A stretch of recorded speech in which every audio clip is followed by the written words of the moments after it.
There's three genres that I always find enjoyment in for some reason: tower defense, on-rail shooters, and Snake.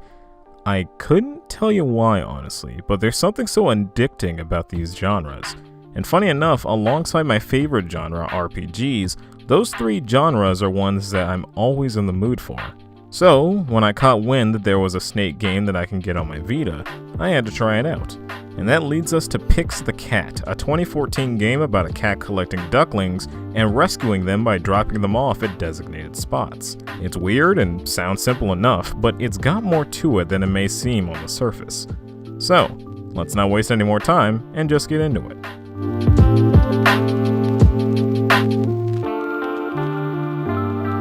You start off with arcade mode, the main mode of the game. Your goal is to grab all the eggs, which end up hatching into ducklings, and then you take those ducklings to mark spots. After all the ducklings have been hatched and brought to their destination, a portal appears to take you deeper into the maze.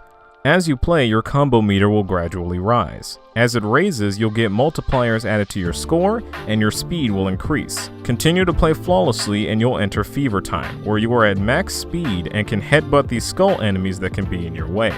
However, if you run into a wall, your duckling trail, a skull when you're not in Fever Time, or a hazard like a bomb, your combo will be broken, which lowers your combo meter along with your speed and destroys all the ducklings you had trailing behind you at the time. If you try to drop off ducklings when you haven't collected all the eggs in an area, this will also end up breaking your combo, but it won't destroy any of the ducklings. After your time is run out, you are taken out of the maze and are given your final score as well as notifications if you've beaten a mission. Missions are basically achievements that ask you to do multiple things, from getting a certain score or saving a certain number of ducklings. By completing missions, you can unlock artwork, music, different ways to play arcade mode, and you can also unlock 3 extra modes. These modes being Nostalgia Mode, Laboratory Mode, and the Arena. Nostalgia Mode is Snake in its purest form, where you must collect as many ducklings as the game asks of you without crashing into a wall, your trail of ducklings, or a hazard. If you beat a stage fast enough, then you will get a bonus, which besides completing some of the missions is really just brownie points. This mode also adds in new mechanics like holes that pop you out of another hole, owls that round up your ducklings in one spot, or multiple versions of Pix that move along with you.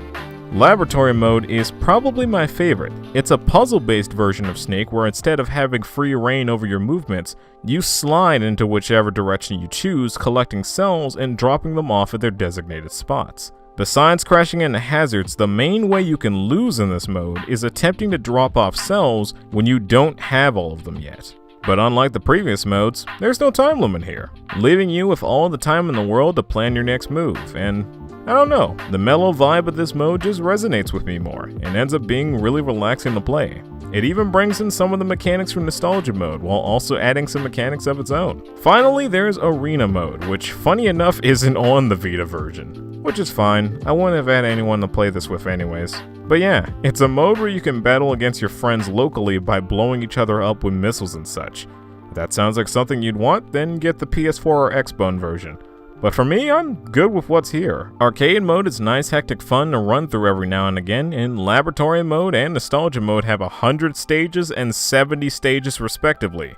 So, yeah, I got enough content to satisfy me. And all of it is pretty good. Game as a whole, pretty solid.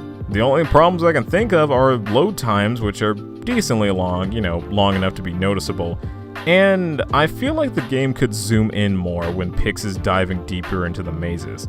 I understand what it's going for, but a lot of the time 30% of the screen is dedicated to the actual area I'm currently in, while the other 70% is showing off part of an area I've already been to, or just the walls of the maze. It doesn't really impede my gameplay too much to the point of being unplayable, but I feel it's something to bring up even if it could just be me that has this issue.